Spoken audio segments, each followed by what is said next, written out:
चीज़ें डिस्कस करेंगे और ये सेशन मैंने आप लोगों के पॉइंट ऑफ व्यू के बेस को लेकर के ही रखा है। तो ये सेशन बहुत इंपॉर्टेंट है क्योंकि आज के सेशन में जो इम्पोर्टेंट टॉपिक हम लोग पढ़ने वाले हैं that is beneficial for class 9, 10, 11 and 12 और स्पेसिफिकली जो ये सेशन बनाया गया है वो 10th और 12th के लिए है। अब आज के सेशन में हम लोग पढ़ेंगे क्या, इम्पोर्टेंस क्या है आज के सेशन की और ये एग्जाम्स में आपको कितना मार्क्स दिलवाएगा, वो सारी चीजें हम लोग यहाँ पर डिस्कस करने वाले हैं। So my dear students, let us start with this. So as you can see here there is a topic given, a letter to editor. Okay, topic क्या दिया गया है आपको, अ लेटर टू एडिटर। तो अ लेटर टू एडिटर एक बहुत ही important topic है जिसकी एक्सेप्शनल इंपॉर्टेंस है हमारे एग्जाम्स में। हमारे एग्जाम्स के लिए ये बहुत ही ज़्यादा इंपॉर्टेंट टॉपिक है।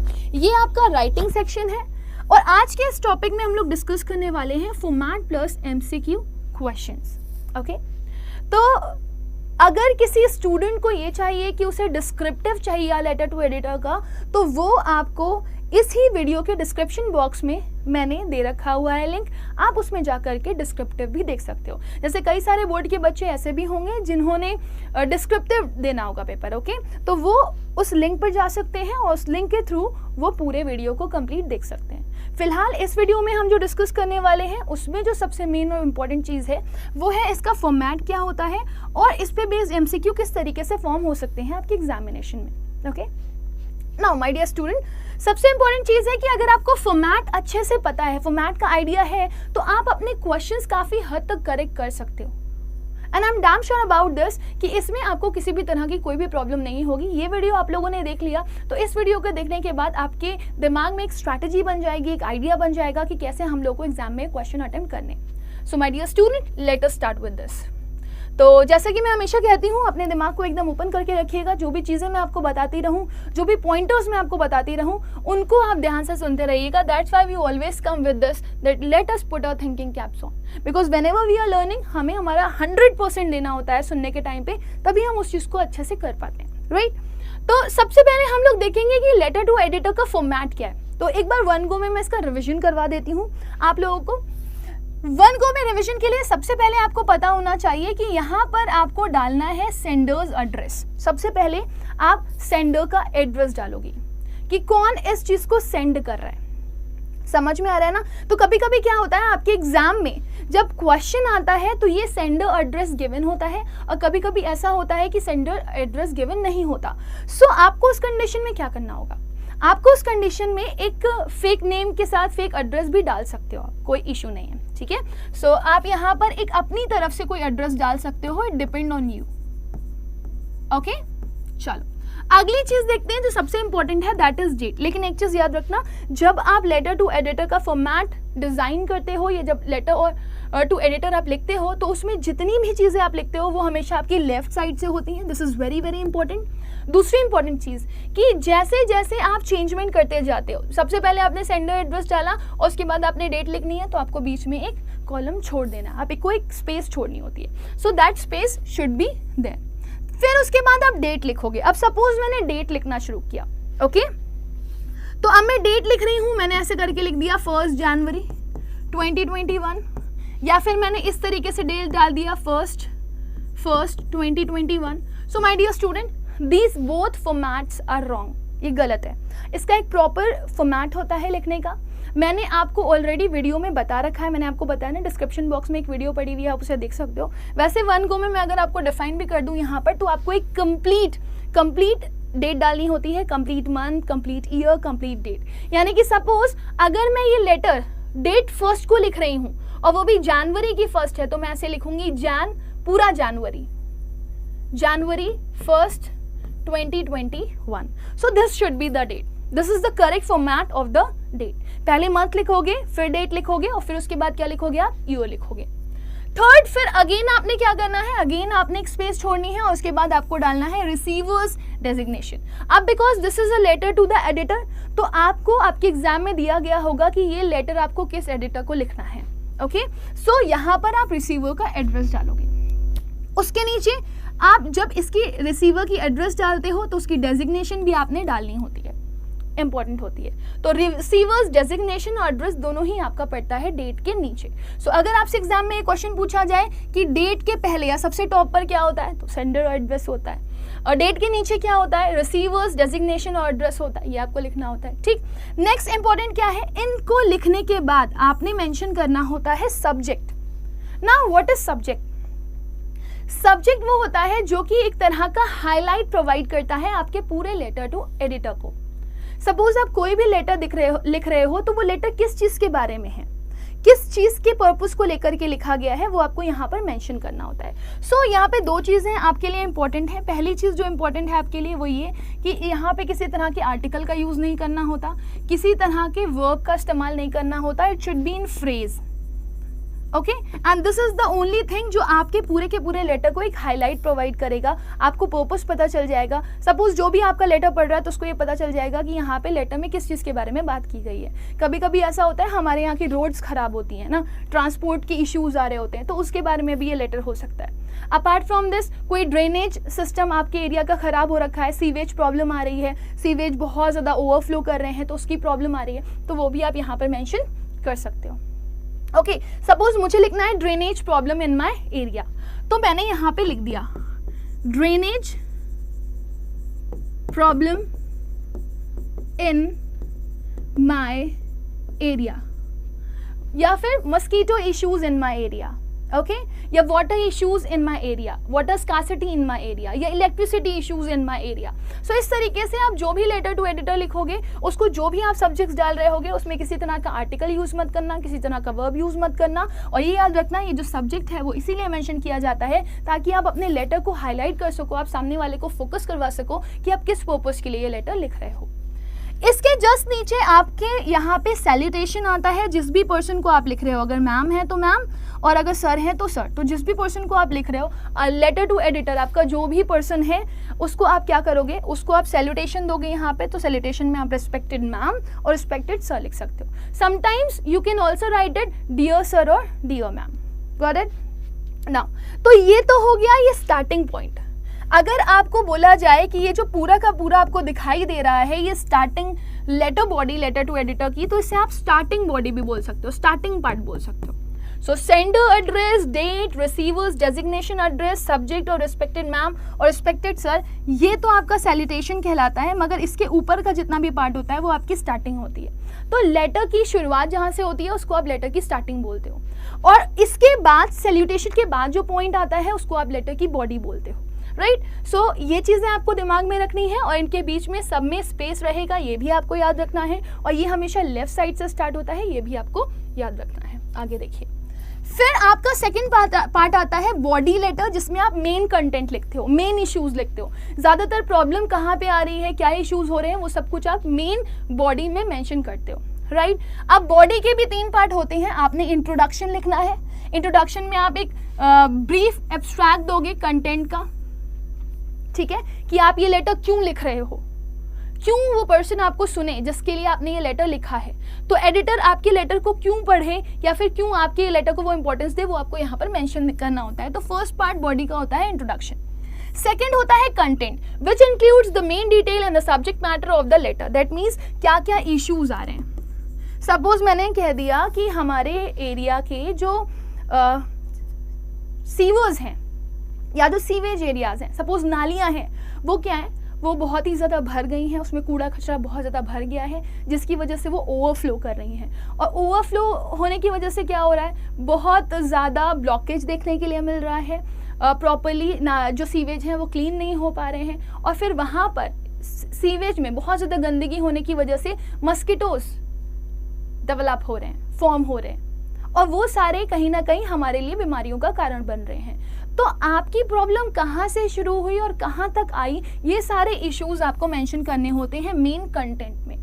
और फिर थर्ड पार्ट जो आप बॉडी का लिखते हो वो होता है आपका कंक्लूजन, यानी कि आप अपने पूरे लेटर का एक कंक्लूडिंग स्टेटमेंट लिखोगे कि आपने ये जो लेटर लिखा उस चीज़ के लिए आप क्या कहना चाहते हो, आप किस तरीके से हेल्प मांगना चाहते हो। सो वो चीज़ आपको यहाँ पर मेंशन करनी है। So this part concludes the information to provide a summary and give fluidity to the whole content a letter appears better structured in the writer's adheres and the sequence of writing. So अगर ये आपका sequence writing का रहेगा, इस तरीके से आप पूरा information लिखोगे अपनी, जिसमें आप पहला starting करोगे कि सामने वाला आपको गौर करे, दूसरा point आप लिखोगे main issues, और तीसरा point आप लिखोगे कि ये चीज़ें आप अपने न्यूज़पेपर में हाईलाइट करें, तो हमें बहुत ज़्यादा अच्छा लगेगा ताकि इसका सोल्यूशन हमें प्रोवाइड किया जा सके. So these 3 things are very very important. अगर आप इसको लिखते हो तो ये एक प्रॉपर स्ट्रक्चर होता है, और अगर इस तरीके से प्रॉपर स्ट्रक्चर से आपने पूरा का पूरा अपना लेटर लिखा हुआ है तो आपके कोई भी मार्क्स कट नहीं सकते.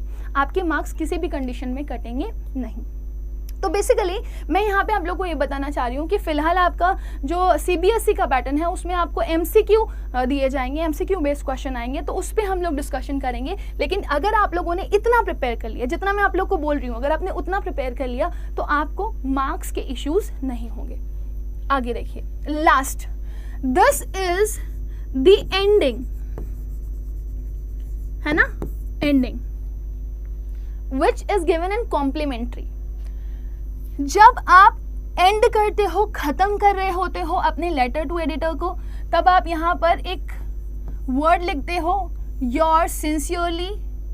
उसके नीचे आप सेंडर्स का नेम लिखते हो. अगर ये आपके एग्जाम में क्वेश्चन में गिवन है तो आप लिख दो, नहीं तो आप अपना खुद का कोई भी नाम डाल सकते हो. डेजिग्नेशन डाल सकते हो. अगर नहीं गिवन है तो आप कुछ भी लिख सकते हो, जैसे अराउज्ड पर्सन, या फिर आप ऐसे लिख सकते हो अ क्वेश्चन पर्सन, मतलब जो बहुत ज़्यादा अवेयर है चीज़ों को लेकर के, या पब्लिक डोमेन का कोई बंदा है वो ये लिख रहा है तो आप वो भी मेंशन कर सकते हो यहाँ पे. अदरवाइज ऐसे लिखा होता है प्रेसिडेंट ऑफ सम डिपार्टमेंट, तो वो चीज़ आप यहाँ पर मेंशन कर सकते हो. So this is a proper format जो आपको याद रखना है. ये चीज़ आप ध्यान रखना, जब आप एंडिंग करते हो तो आप बोलते हो your sincerely. This is very important. Sincerely की स्पेलिंग आप लोग याद रखना. बहुत सारे बच्चे सिंसियरली की स्पेलिंग रॉन्ग लिखते हैं और कई बार वो योर ट्रूली और योर फेथफुली पे जाते हैं. तो अगर योर ट्रूली और योर फेथफुली के अलावा अगर आप सिंसियरली भी लिख रहे हो तो वो भी एक अच्छा मार्किंग पॉइंट हो सकता है आप लोगों के लिए, और उसके लिए आपको एक एक्स्ट्रा मार्क्स मिल सकता है, क्योंकि योर ट्रूली और योर फेथफुली कॉमन है बट सिंसियरली कम लोग यूज़ करते हैं. सो आप इसे यूज़ कर सकते हो. So I hope this is quite clear. अब इस पे बेस्ड आपके क्वेश्चंस कैसे आएंगे वो हम लोग एक एक करके डिस्कस कर लेते हैं वन गो में जल्दी. ओके तो पहला क्वेश्चन देखिए, a formal letter should be dash to have desired effect on the recipient. जो फॉर्मल लेटर्स होता है वो रेसिपिएंट के ऊपर किस तरह के इफेक्ट्स लाना चाहिए, या किस क्या क्या चीज़ें उसमें होनी चाहिए जो आपको ध्यान रखनी है. तो सबसे पहला वो प्रॉपर फॉर्मेट में होना चाहिए, ग्रामेटिकली करेक्ट होना चाहिए. फॉर्मल लेटर में ये बहुत फोकस किया जाता है कि वो ग्रामेटिकली करेक्ट हो, क्योंकि उससे बहुत अच्छा इम्पैक्ट पड़ता है. अगर आपने उल्टी सीधी इंग्लिश में उसको लिखा है तो वो थोड़ा नेगेटिव इम्पैक्ट डाल सकती है. और थर्ड वन इज रिलेवेंट हो. इधर उधर की बातें लिखोगे तो बट ऑब्वियसली चीज़ें वो प्रॉब्लम करेंगी. So here the correct answer of this question is all of these. Second question देखते हैं, how to end the main body of a formal letter. किसी भी फॉर्मल लेटर की मेन बॉडी को अगर आपको एंड करना है तो आप क्या करोगे.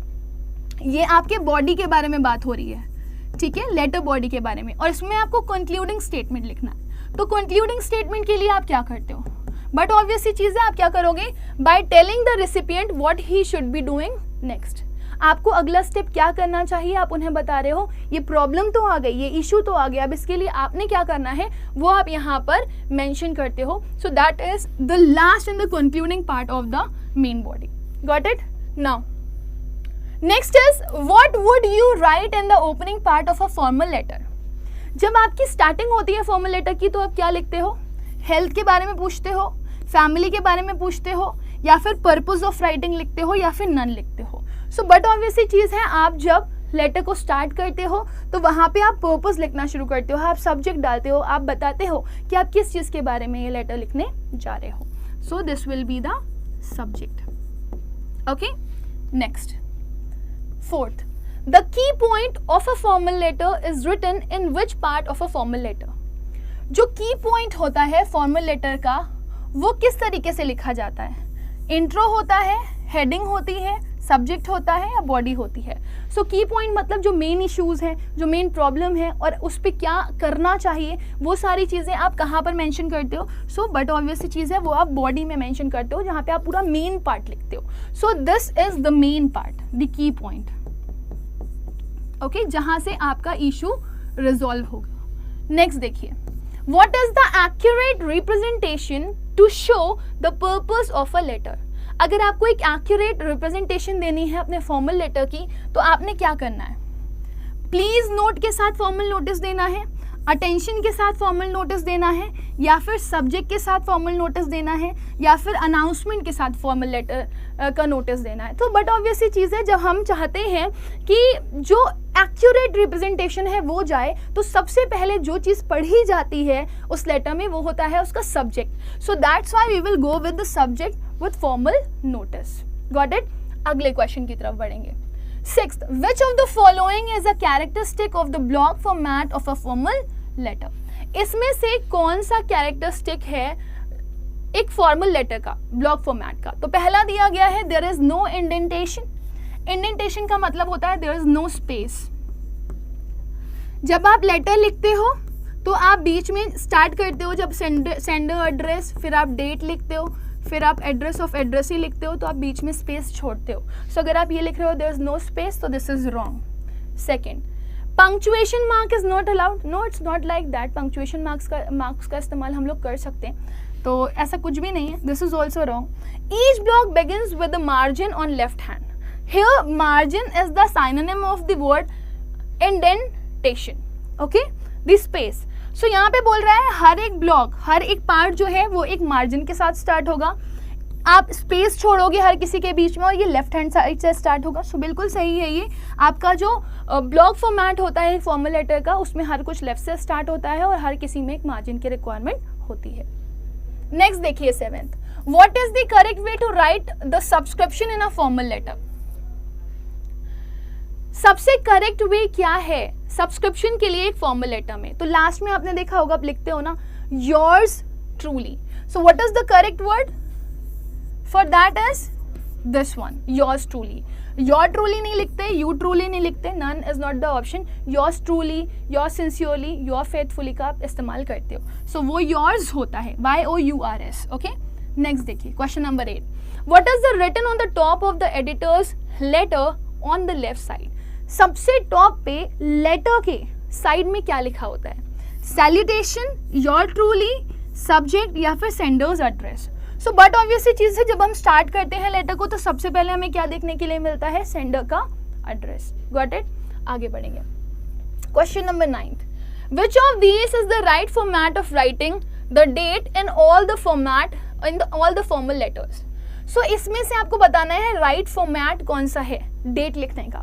So this I think I have told you, this is the correct format. You will write month first, then you will write the date, and then you will write the year.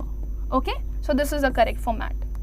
Next देखिए, the subject of letter to editor should be dash. Subject कैसा होना चाहिए letter to editor का? लंबा होना चाहिए, irrelevant होना चाहिए, brief यानी कि short होना चाहिए, precise होना चाहिए और relevant होना चाहिए, या फिर none. So but obviously चीज़ है, आप एक छोटा सा एक phrase के टाइम में लिखते, phrase के टाइप में आप subject लिखते हो और उसको relevant लिखते हो आप, ताकि आपके जो लेटर पढ़ने वाला पर्सन है उसको देखते ही पता चल जाए कि ये लेटर किस बारे में लिखा गया है। Next 11th, which of these is the most suitable salutation of a letter to the editor? सबसे बढ़िया salutation क्या रहेगा आपकी किसी भी लेटर टू एडिटर को लिखने के लिए? So I have told you two, या तो रिस्पेक्टेड सर और मैम लिख दो, या फिर डियर सर और मैम लिख दो। This is no way to write it. Mister और मिस्टर करके आप बिल्कुल भी नहीं लिखते हो। ओके, नेक्स्ट देखो 12th, which of the following statement is correct about letter to editor? इनमें से कौन सा जो स्टेटमेंट है वो इनकरेक्ट है लेटर टू एडिटर के बारे में? पहला, must be formal language, formal में होना चाहिए, है ना, औपचारिक होना चाहिए। दूसरा, कंप्लीट होना चाहिए हर तरीके से, रिलेवेंट इंफॉर्मेशन होनी चाहिए, या इनफॉर्मल होना चाहिए। आपसे इनकरेक्ट स्टेटमेंट पूछ रहा है तो फॉर्मल तो होगा, क्योंकि फॉर्मल लेटर लिख रहे हो। एडिटर को जो लेटर लिखा जाता है वो फॉर्मल होता है, औपचारिक होता है। दूसरा, हर तरीके से कंप्लीट होना चाहिए, अधूरा नहीं लिखा होना चाहिए। नेक्स्ट, रिलेवेंट होना चाहिए, लेकिन जो आंसर होगा आपका वो होगा मस्ट बी इनफॉर्मल, क्योंकि जो इनफॉर्मल लेटर्स होते हैं वो मम्मी पापा भाई बहन या रिलेटिव्स को लिखे जाते हैं, राइट। नेक्स्ट देखो, what is the motive of writing a letter to editor? क्यों लिखते हो आप लेटर, क्यों लिखते हो एडिटर को?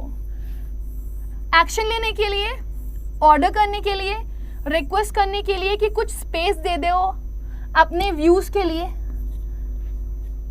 आप अपने व्यूज़ के लिए कुछ आपको स्पेस मिल जाए, इसलिए आप लिखते हो। सो बट ऑब्वियस सी चीज़ है, आप चाहते हो कि आपके जो व्यूज़ हैं, आपके जो पॉइंट हैं, आपके मन में जो चल रहा है वो उसको थोड़ी सी जगह मिल जाए ताकि वो लोगों तक पहुंच पाए। So that's why the correct answer of this question is C. Next देखो, which of the following is not a part of letter to editor. इसमें से कौन सा पार्ट है जो लेटर टू एडिटर का पार्ट नहीं है? डेट होती है, सब्जेक्ट होता है, सैल्यूटेशन होता है, बट फोटो की कोई भी रिक्वायरमेंट नहीं होती, फोटो नहीं चिपकाते हो आप, ठीक। नेक्स्ट देखो, where is the receiver's address written? Top of the letter, just below date, just above date, just after salutation. So remember this, ये काम आप टॉप ऑफ द लेटर नहीं करते, लेकिन हाँ डेट के नीचे करते हो, क्योंकि सबसे ऊपर सेंडर एड्रेस होता है, फिर डेट होती है, और फिर आता है आपका address of addressee. So address of addressee को ही आप रिसीवर्स एड्रेस भी बोलते हो। Okay, next 16th and this is the last question also, which of the following are the features of a letter to editor? इनमें से कौन कौन से फीचर हैं जो लेटर टू एडिटर के हैं? अपने पॉइंट से स्टिक रहो, हेवे मत भागो, बिल्कुल सही है, इधर उधर नहीं भागना आपको, जो बात करनी है वही बात करो, क्योंकि फॉर्मल लेटर है, फॉर्मल लैंग्वेज में होना चाहिए, हेलो हाय बाय बाय ये सब नहीं करना आप लोगों को, फॉर्मल बात करनी है। नेक्स्ट, रिलेवेंट होना चाहिए, रिलेवेंट होगा तो बट ऑब्वियस चीज़ है, इंटरेस्ट ही नहीं लेगा कोई। So here we will go with all the option and here the correct answer of this question is all of the above. So my dear student, this is the end of the session, but at last I just want to tell you all, my dear student, कि if you really want, if you are unable to check it in the description box, अगर आप लोगों को description box में नहीं मिल रहा है link, या आपको कुछ इश्यूज़ आ रहे हैं, तो आप हमारा टेलीग्राम चैनल भी ज्वाइन कर सकते हो, टेलीग्राम चैनल ज्वाइन कर सकते हो विद दिस लिंक। तो इससे आपको हेल्प मिल जाएगी आराम से, आपको यहाँ पे PDFs मिल जाएंगे जो भी चीज़ें आप लोगों ने पढ़ी हैं उससे रिलेटेड।